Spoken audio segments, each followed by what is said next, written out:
اللہ کے علاوہ تمہارا کوئی الہ نہیں، اللہ کی عبادت کرو، اللہ کے علاوہ کوئی عبادت کے حقدار نہیں۔ هو انشاکم من الارض واستعمرکم فیہا، وہ اللہ ہے جس نے تمہیں زمین سے پیدا کیا پھر اس میں آباد کیا۔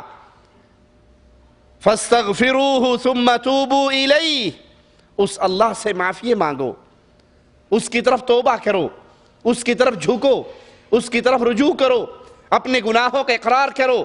یہ عمل کرو گے اللہ کی طرف سے تمہیں رحمتوں کا ماجرا تمہارے ساتھ ہوگا۔ شعیب علیہ السلام نے یہی پیغام اپنی قوم کو دیا، وَاسْتَغْفِرُوا رَبَّكُمْ ثُمَّ تُوبُوا إِلَيْهِ إِنَّ رَبِّي رَحِيمٌ وَدُودٌ۔ اے میری قوم، اپنے رب سے معافی مانگو، اپنے رب کے آگے سوال کرو، اپنے رب کے آگے جھکو، اپنے گناہوں کا اقرار کرو، اپنی خطاؤں پر اللہ سے معافی مانگو، ثم توبوا الیہ، اسی کی طرف توبہ کرو۔ ان ربی رحیم ودود، تمہارا اللہ، تمہارا رب، میرا رب رحم کرنے والا ہے، محبت کرنے والا ہے۔ رسول اللہ صلی اللہ علیہ وسلم کے فرمان کو سنیے۔ ایک شخص اللہ کے نبی علیہ السلام کی خدمت میں حاضر ہوا، کہنے لگا یا رسول اللہ صلی اللہ علیہ وسلم، ہم میں سے کسی سے گناہ ہو جاتا ہے، آپ نے فرمایا وہ گناہ اس کے نامہ اعمال میں لکھ دیا جاتا ہے، کہا وہ توبہ کر لیتا ہے؟ رسول اللہ صلی اللہ علیہ وسلم نے فرمایا اللہ اس کے گناہ کو معاف کر دیتا ہے۔ کہا وہ اس سے پھر گناہ ہو جاتا ہے؟ کہا اس کے نامہ اعمال میں پھر لکھ دیا جاتا ہے۔ کہا وہ پھر توبہ کر لیتا ہے؟ کہا اللہ اس کے گناہ کو پھر معاف کر دیتا ہے۔ کہا اس سے پھر گناہ ہوتا ہے؟ کہا نامہ اعمال میں لکھ دیا جاتا ہے۔ کہا وہ پھر توبہ کر لیتا ہے؟ رسول اللہ صلی اللہ علیہ وسلم نے فرمایا اللہ اس کے گناہ کو معاف کر دیتا ہے۔ یاد رکھو تم اکتا جاتے ہو، رب نہیں اکتاتا، تم اکتا جاتے ہو، تم اکتا جاتے ہو، تمہارا رب نہیں اکتاتا۔ انسان سے گناہ ہو جاتا ہے وہ پھر معافی مانگتا ہے۔ اب شیطان اس کے دل میں شبہ کیا ڈالتا ہے؟ ابھی تو توبہ کی تھی پھر گناہ کر لیا، ابھی تو توبہ کی تھی پھر گناہ کر لیا، اب کیسے بار بار مذاق کروں، یہ معافی مانگنا، یہ گناہ ہو جانا، پھر معافی مانگنا، پھر گناہ ہو جانا۔ وہ سمجھتا ہے، شیطان اس کو شبہ دیتا ہے کہ اتنے زیادہ گناہ ہو گئے اب اللہ معاف نہیں کرے گا، بجائے گناہ چھوڑنے کے وہ توبہ کو چھوڑ دیتا ہے، بجائے گناہ چھوڑنے کے وہ توبہ کو چھوڑ دیتا ہے۔ نہیں، آپ سے گناہ ایک دفعہ نہیں کروڑ دفعہ ہو گئے، ہاں سچے دل سے معافی مانگیے۔ یہ نہ ہو کہ دل کے اندر اس گناہ کی لذت باقی ہو، کرنے کا ارادہ باقی ہو، اس پہ شرم اور ندامت، شرمندگی نہ ہو، اور صرف اوپر سے اللہ معاف کر دے، اللہ توبہ، اللہ توبہ۔ نہیں، جھوٹ نہ ہو، ڈرامہ نہ ہو، بلکہ حقیقی دل سے آپ اللہ سے معافی مانگے۔ اگر شیطان کے جھانسے میں آ کر پھر وہ جرم کر بیٹھے تو اللہ کے نبی فرماتے ہیں تم پھر اللہ سے معافی مانگو، اللہ تمہارے گناہ کو پھر معاف کر دے گا۔ تم اکتا جاؤ گے، تمہارا رب نہیں اکتاتا۔ جامع ترمذی اور ابن ماجہ میں ہے رسول اللہ صلی اللہ علیہ وسلم نے فرمایا بے شک جب بندہ گناہ کرتا ہے نُکِتَتْ فِي قَلْبِهِ، اس کے دل پر ایک نکتہ لگا دیا جاتا ہے۔ یہ حدیث پہ غور کیجئے گا، گناہ ہوا تو دل پہ ایک سیاہ دھبا لگ گیا۔ اب اگر سچے دل سے معافی مانگ لے، سچے دل سے اللہ کے در پہ آ کر جھک جائے، اللہ اس نقطے کو دھو دیتا ہے، اس کا دل پھر چمک اٹھتا ہے۔ اور اگر اس گناہ پر استقامت اختیار کرے، اس گناہ کو بار بار کرے، ایک نقطہ ایک گناہ پر لگا تھا نا، دوسرا کرے گا، دوسرا، تیسرا کرے گا، تیسرا، وہ نقطے لگتے جائیں گے، یہاں پورا دل سیاہ ہو جائے گا۔ اور جب یہ دل سیاہ ہو جاتا ہے، جب یہ دل سیاہ ہو جاتا ہے تو دلوں پر مہر لگ جاتی ہے۔ پھر قرآن کوئی پڑھ کر سنائے وہ کان کترا کے نکل جاتا ہے، حدیث سنائے سائڈ سے ہو کے نکل جاتا ہے۔ اگر کسی کے ساتھ یہ ماجرا ہو کہ وہ گناہ کر رہا ہے اور اس کے دل میں سختی اتنی آ چکی ہے، ٹیڑھ اتنا آ چکا ہے کہ قرآن و حدیث کو بظاہر اثر انداز ہوتے ہوئے نہیں دیکھتا، اس کا علاج یہ ہے کثرت سے قبرستان جایا کرے، ٹوٹی پھوٹی قبروں پہ کھڑا ہوا کرے، قبرستان کا رخ کیا کرے، زیادہ سے زیادہ قبروں کی زیارت کیا کرے، اور قبروں پر جا کر یاد کرے کہ ایک دن میں نے بھی اس گڑھے میں آنا ہے۔ گناہوں سے دلوں پہ جو زنگ چڑھ جاتا ہے، ان قبروں کو دیکھ کر وہ زنگ اتر جاتا ہے۔ کثرت سے اپنی موت کو یاد کرے کہ موت کی یاد سے گناہوں کا زنگ جو دلوں کو سیاہ کر دیتا ہے وہ ختم ہو جاتا۔ اور کبھی نا امید نہ ہو اللہ کے در سے، کبھی اللہ کے در کے بھروسے سے اپنے منہ کو نہ موڑے، بلکہ اپنے رب پر بھروسہ رکھے، کثرت سے استغفار کرتا رہے، اللہ سے سوال کرتا رہے۔ صحیح مسلم میں ہے، رسول اللہ صلی اللہ علیہ وسلم نے فرمایا، بے شک رات کے وقت اللہ اپنے ہاتھ پھیلا دیتا ہے جیسے اللہ کی شان کو لائق ہے۔ رات کے وقت اللہ اپنے ہاتھ پھیلاتا ہے جیسے اللہ کی شان کو لائق ہے، اور آوازہ گونجتا ہے، دن کی روشنی میں گناہ کرنے والے رات کے اندھیرے میں معافی مانگ لے، تیرے گناہوں کو معاف کر دوں گا۔ دن کا اجالا چڑھتا ہے، مالک پھر اپنے ہاتھ پھیلاتا ہے جیسے اللہ کی شان کو لائق ہے، آواز گونجتی ہے، رات کے اندھیرے میں چھپ کر گناہ کرنے والے دن کے اجالے میں بھی اگر اللہ کے در پر آ کر ایک دفعہ سچے دل سے اپنے گناہوں سے معافی کا آواز لگائے گا، اللہ تیرے رات کے ساری سیاہیوں کو مٹا دے گا۔ یہ ماجرا ایک رات کا نہیں ہے، یہ اللہ کی رحمت اتنی وسیع ہے، ہر رات ہر دن یہ ماجرا ہوتا ہے، یہ سلسلہ جاری رہتا ہے۔ ہر رات کو اللہ اپنے ہاتھ کو پھیلاتا ہے، ہر دن کو ہاتھ کو پھیلاتا ہے۔ یہ سلسلہ اس وقت تک جاری رہے گا جب تک سورج مغرب سے طلوع نہ ہو جائے۔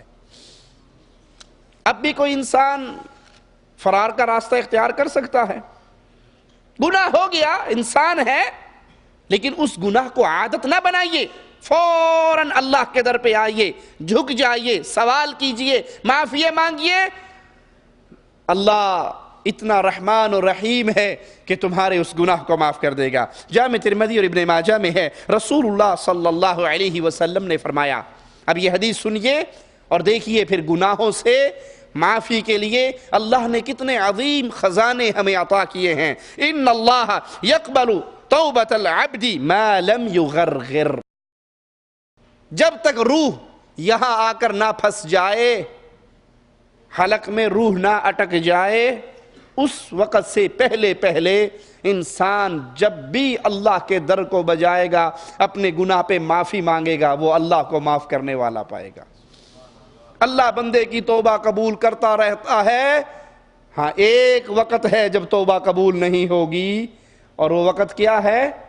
جب اس کی روح اس کے حلق میں آ کے اٹک جاتی ہے۔ اس کا یہ معنی نہیں، مولوی صاحب نے کہا جی جب تک روح حلق میں نہیں اٹکتی تب تک معافی کی گنجائش ہے، چلو کوئی نہیں، ابھی نمازیں چھوڑتے رہو، ابھی فلمیں دیکھتے رہو، گانے سنتے رہو، بدمعاشی کرتے رہو، مرنے سے پہلے توبہ کر لوں گا۔ کیا آپ کو یقین ہے کہ مجھے موت کب آئے گی؟ کیا آپ کو احساس ہے کہ میری کتنی زندگی باقی ہے؟ ہمیں اس مجلس سے اٹھنا بھی نصیب ہوگا یا نہیں؟ ہمیں گھر جانا نصیب ہوگا یا نہیں؟ یہ تو ہمیں یقین نہیں۔